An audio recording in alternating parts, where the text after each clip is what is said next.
Okay, so I'm about to take my car this Monday morning to a post-purchase inspection, and yes, I did say post. The place I bought it, instead of a pre-purchase inspection, because they will let you take it to a mechanic, but he or she can't touch it really. They can't put a tool on it, they can't put it up on a lift. But what they do provide you with is a 7-day, no questions asked return policy, 7 days or up to 200 miles. So I've put about 120 miles on it, testing it out. Drives great to me, sounds good. I don't hear any knocking or anything like that that might indicate bore scoring, but I'm taking it to Stutt Car Service over here in Pasadena on Walnut. And Peter is gonna check it out for me. And I'll be completely honest. I'll tell you what he thinks and what he sees. I've looked underneath. I've, looked at a few basic things that I've learned from to check on YouTube, but of course he's going to be the expert. So I'm not worried about IMS, to be honest. I hear the 2007 Carrera S has a stronger IMS bearing. I think maybe 2006, 2007 had stronger than 2005. Don't really sweat that one. I suppose my only concern really is the bore scoring. I just had a comment in my previous video about it's not if, it's when. I don't know if it's practical for them to actually bore scope all 6 cylinders. I heard the right 3 cylinders get affected more. They don't get cooled as much. Because I think in order to bore score it, you have to pull off the heat shields, the coil packs, and then manually move the pistons so you can actually see the cylinder. Anyway, I'll ask Peter what he thinks.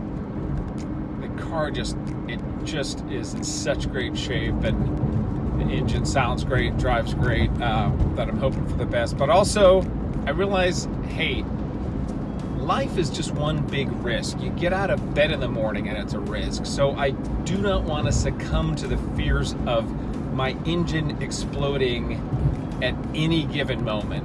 Because I think the problem is there's these things that happen to people. People have an IMS issue and an RMS issue and a bore score issue.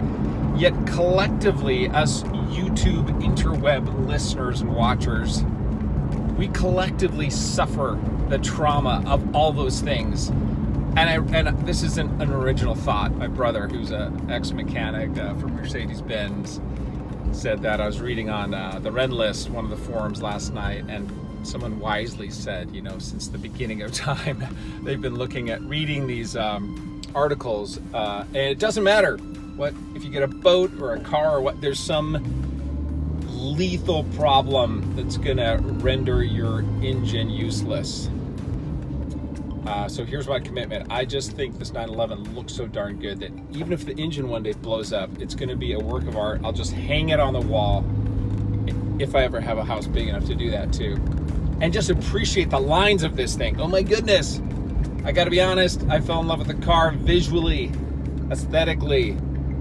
Not because I could maybe do 88 miles an hour with a 355 horsepower engine. That's all great, who cares?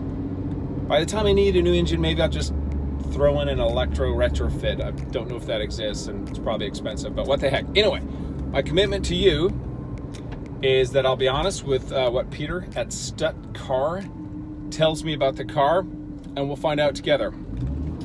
That is it. Talk to you soon. Au revoir. This video is being brought to you by James & Brown Coffee Roasters in Pasadena.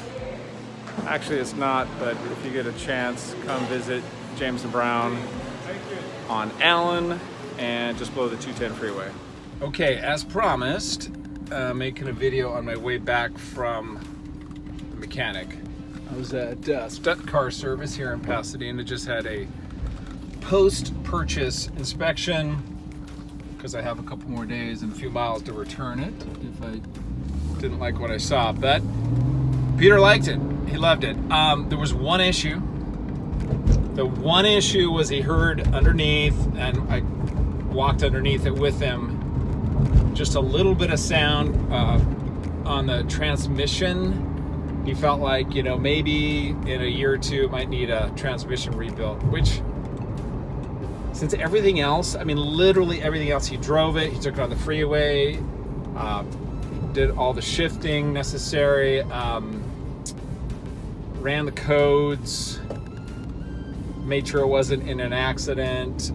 He just did a real thorough 2-hour job, paid him for 2 shop hours. So for him with tax, that was about $270 something.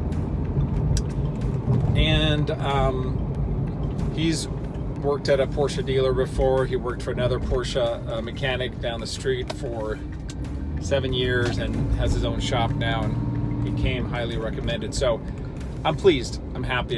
To be honest, I was kind of like an expectant father.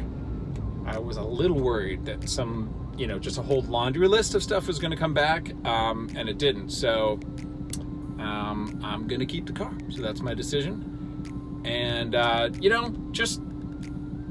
I've watched so many of these videos over the years, kind of looking into it. You kind of have to make up your own mind. Don't let anybody else tell you what to buy, to tell you that a 997 is better than a 996, or a Gen 1's better than a Gen 2, or a 3.4 is better than a 3.6 or a 3.8, or everybody has their opinion. So just, do as much listening and watching as you can, but then just do what's right for you. Oh, I forgot. One other thing Peter found was 2 engine mounts. So that would be 1 hour of labor plus parts. And he said your engine's not gonna fall out.